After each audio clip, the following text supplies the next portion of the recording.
welcome to the show. How are you doing today? I'm good, thank you very much. Awesome, awesome. So now tell me a little bit more about your journey into your photography, because you are a cinematic portrait photographer, am I right? Yes. Tell me a little bit where you started, how your journey began, and then we'll get into some more questions. I started my journey in photography in 2014. Of course, as any other photographer, starting with general photography, trying this landscape, everything, a taste of every piece. I loved portrait, so that what attracted me more at the beginning. And then I felt like it's after 2 or 3 years that normal portrait is something that easy. Anyone can do it. And yes, it is as business, but I want something that can be more artistic. So that's why I went deep into the cinematic portrait, where all my dreams, I used to like comics and all that, Batman things, themes, dark, low key. So all my dreams I created in the studio. Love that, love that. We're going to definitely dive into that side of things, because I love the creative that you bring in. Your work is absolutely stunning. I've had a look at it quickly. With regards to that, what was your first camera that you started off with? I started with Nikon, I believe it was D7100. Beautiful. That was a nice camera. That was a really fast, good Yeah. camera. And now where have you ended up? What's your camera that you're using now? Now is Z8. Oh, you're liking it. And what lenses are you using as All. I like that. I like that. We have this habit as photographers, we always keep all the lenses in case maybe we need to use it. I'm a portrait photographer, but still I have ultra wide lens. I don't know why, but just in case maybe we need it. You sound like me as well. I used to get everything, and then I'm going, like, you sit there and you look at your case and those lenses are brand new. They haven't even got a scratch on them. So now tell me, when you're going into your creative, because your work is, let's actually give the audiences your social media handles so they can go and have a look at your work. So can you tell them what your Instagram and your Facebook or whatever socials you have? It is Yoker, Yookar. Awesome. So, and that's on Instagram as well as Facebook, am I right? Yes. Brilliant. So go and have a look at his work. It's absolutely phenomenal. You'll actually get reference into what we're going to be talking about today.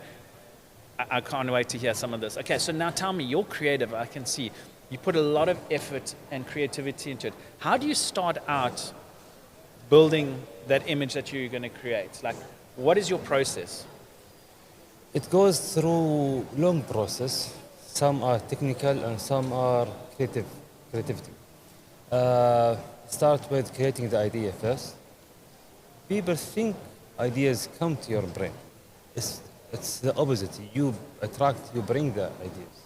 So sometimes I see a movie, sometimes I see inspiration in some accounts or here and there.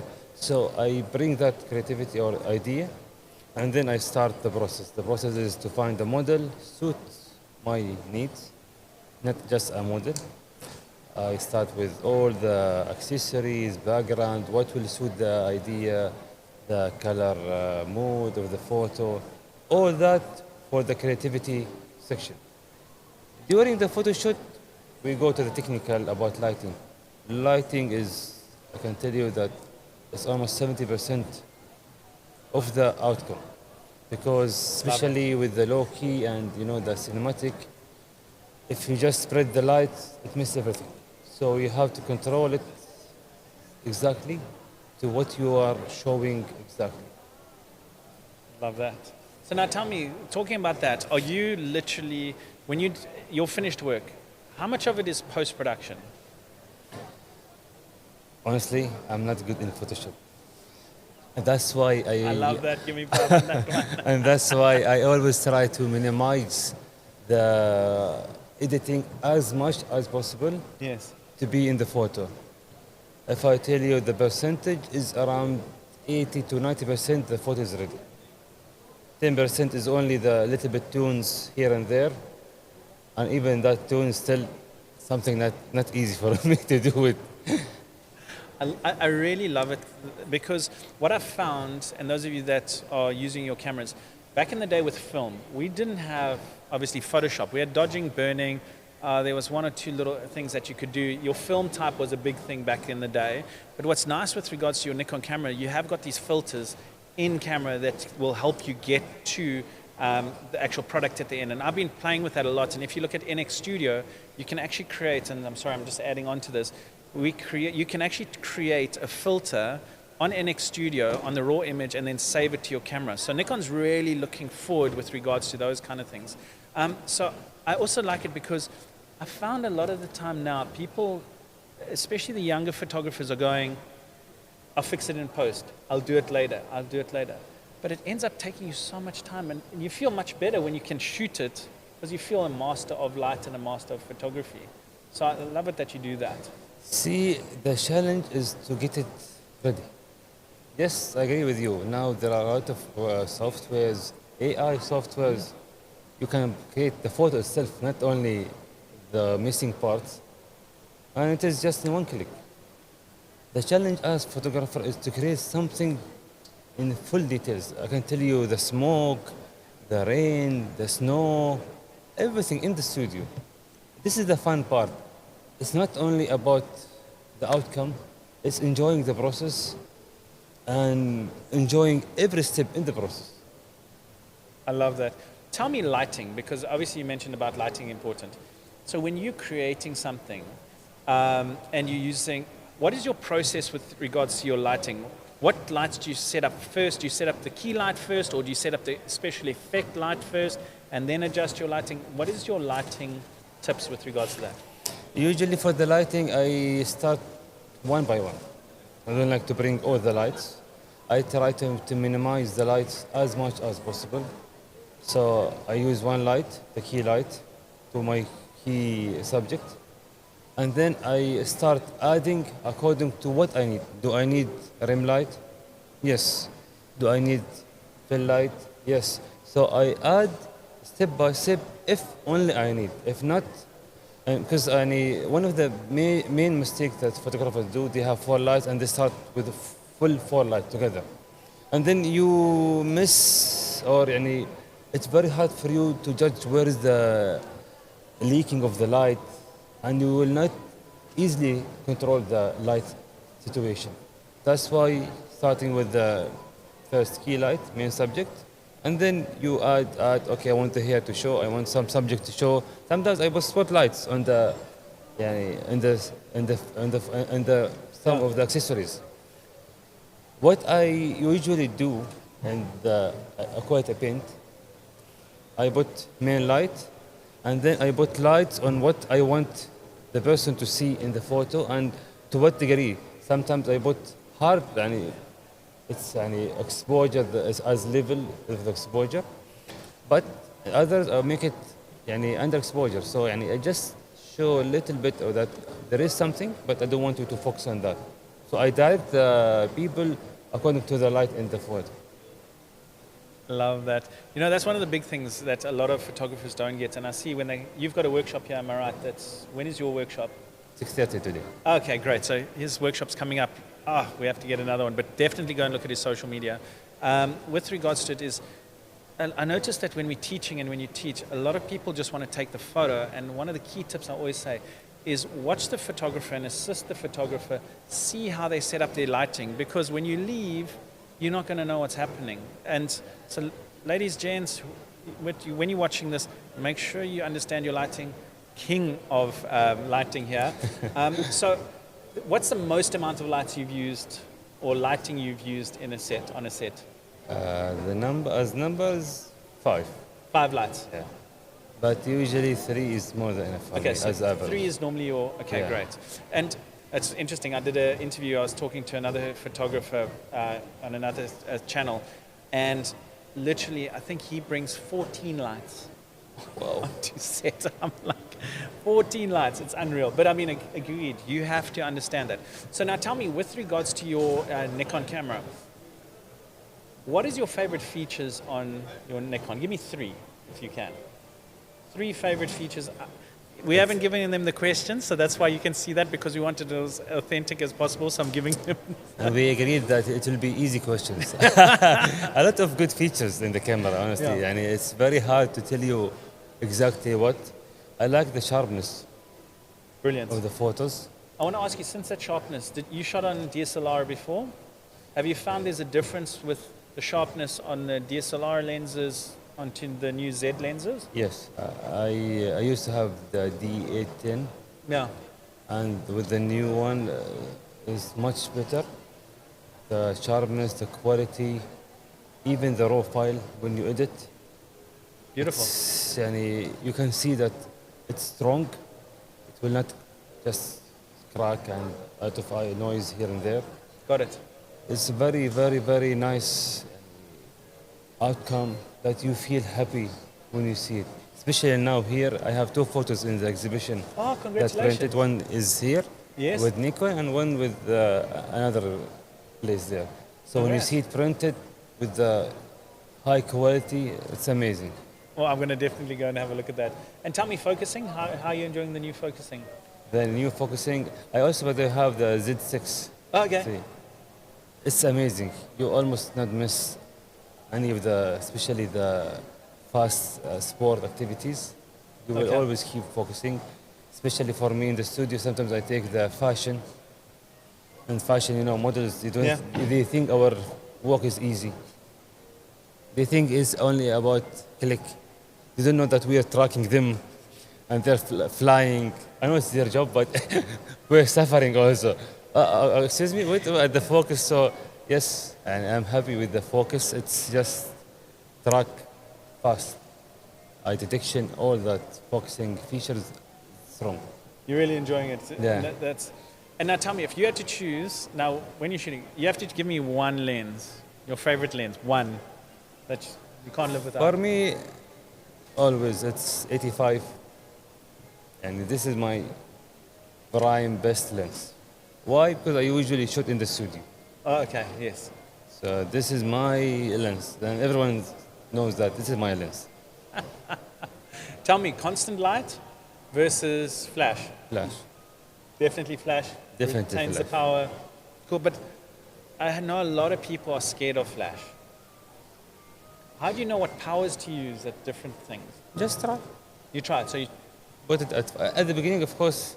Later on, you will have this sense that okay, if I put it f8 with this settings, and you put it, yes, you will maybe have big difference in the beginning. Later on, you will have this sense that maybe I think it will be around 5, power of 5, Yeah. power 1 over 16, 18. So you will get this sense.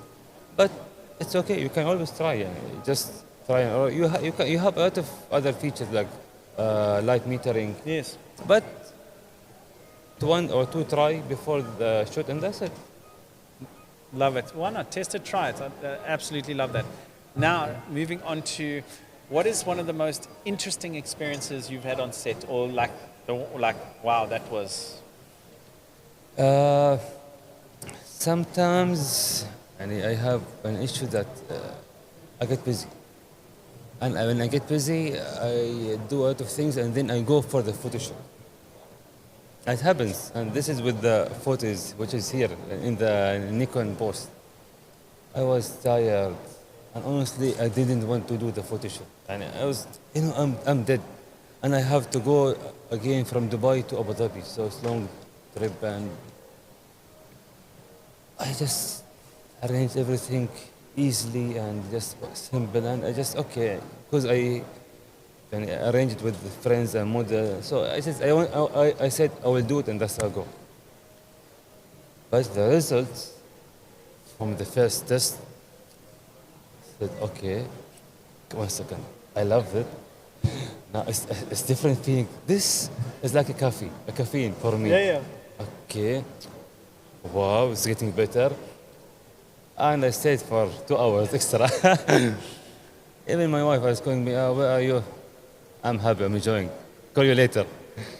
So it took me longer, and sometimes you feel you're tired. You didn't have that energy, but when you see the outcome and the result, you enjoy it and you get that boost that you don't want to leave. And as a photographer, when you start clicking, you never stop clicking.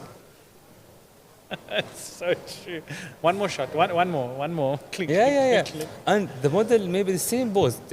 maybe it will be better a bit. I don't know why, but she didn't move. You didn't ask her to tick, tick, tick, tick, tick, tick. Just I love it. I do the exact same thing. And have you ever seen? I've experienced this, but have you ever looked at someone and you're like, I don't know if this is going to work for my shot, and then you take a picture and you're like, a lot, a lot, a lot. Same example I told you. Sometimes also other, yeah, that you think it will not work or okay, it will be good, but not good enough yeah, because and not everything is as smooth as, or maybe you think the model is not as what Yeah. you saw in the photo. But when you take the photo and you see it differently, that's the missed happiness. Tell me, last. There's two more questions, I think. So, makeup artists. How important are good makeup artists to your work? It is very importantly as the lighting. Not makeup artists, all the team. People think when they see my photos that, oh, yes, I'm the director. I can tell here and there, but it's the effort from everyone, the makeup artist, hairstylist, the model. Everyone is playing a key role because if I tell you that the lighting without good makeup, I have a lot of photo shoot that was just a waste of time. I didn't post them and I just delete them. Everything was okay, but the makeup was not as much as I like or fitting this theme. So it's okay, it's nice photo, but not matching the theme together. So it's just a lesson learned. Yeah. So you would spend more on a makeup artist getting a great makeup artist than just going and getting someone that's just on the street. Always spend Yeah. on I that. have some makeup artists that I now usually deal with, Okay. and I know that this lady is for the cinematic Yeah. theme. This lady for a little bit beauty. So I know this lady is fast. Okay. Got So it. everyone have this specialty and ability. Got it. When you're choosing models, are you looking for models, or do you find like dancers or gymnasts or where? Because I've also heard. I mean, I'm also doing a lot of portraiture. So, do you specifically go for models with agencies, or? It depends on the scene or the theme. For example, if I want sport, yes, I go more to the sport person. If I want for my cinematic Yes. portrait, usually I like actors. Actors, they're the best performance for me. Even sometimes I don't need to do anything. I just should do whatever. And they ask me what to do. I'm enjoying the movie. Just and go ahead. Really, they act and they talk even, and they sometimes they over react with the So- voice. Say, this is photo, not video. So you just for information. But I love it. Yeah. For me, actors they give you this feeling that you go deep with the Yeah. photo. Love that. And video, are you putting any video? Are you shooting any video? I'm with your not stills? doing really a big video production. Okay. Sometimes just behind the scene of what the theme I will Nice. do and just a little bit there. Okay, cool. No, that's perfect. Tips for beginners out there starting out. What is your tip for them? Attend my class at 6:30 as first step. Have to be 6:30 here. There is time, I think. Yes. 2 hours, you have time to catch up. You will enjoy it. The photos outcome from the lecture will be amazing. Other than this step, just practice. Never stop practicing. Because you will try and you will see, oh, okay, I get it. No, the more you practice, the more you will be experiencing it and it will be easy for you. And it will be, for example, the lighting, if you will just adjust it, it will be one shot. So just keep practice. Love it. So the more advanced people out there, your typical f-stop you go to or depth of field, what sort of f-stop you running between? In the studio for my type of shoot, around 5.6. Okay, cool. Because I like some depth with the background, but not a lot because I have a lot of accessories I want to show. Agreed. So understand that. Understand your depth of field. An advanced user, anything for an advanced user out there that's in the game, shooting, any advanced tips you'd give? Advanced tip, the more you go to the details, the more it will be perfect photo. The details is what make difference between good photographer and a wow photographer. Details of the watch, everything, everything. The more details, the better outcome. And I advise if you are going for a big project to have a system with you. Always a team work. يعني 4 or 6 eyes is better than 2 eyes. They look more different angles. I agree with that totally. Again, like you were saying, it's teamwork. And I love it because a lot of photographers out there don't generally like acknowledge their team. It's them, it's everything. And you know what? You'll end up getting better work because you're allowing for that. So I love the way you work, love your work, and I love chatting to you. Thank you. Final word out there with regards to your Instagram handles. Please, if you can give that one more times for the people out there. It is Yoker, YOOKAR. Okay, now tell me, I'm going to ask you a couple of quick fire questions with regards to it. DSLR or mirrorless? Hard question. Mirrorless. Prime lens or zoom lens? Prime for me. Great. Then would you go, okay, so it's easy for you. This is natural or artificial? Artificial. Artificial. And then do you use tripods when you're shooting or do you go No. handheld? No. Handheld, huh? Perfect. Give me more perfect. flexibility, different angles. I love it. I love it. Okay, great. So that's pretty much all the questions I have for you.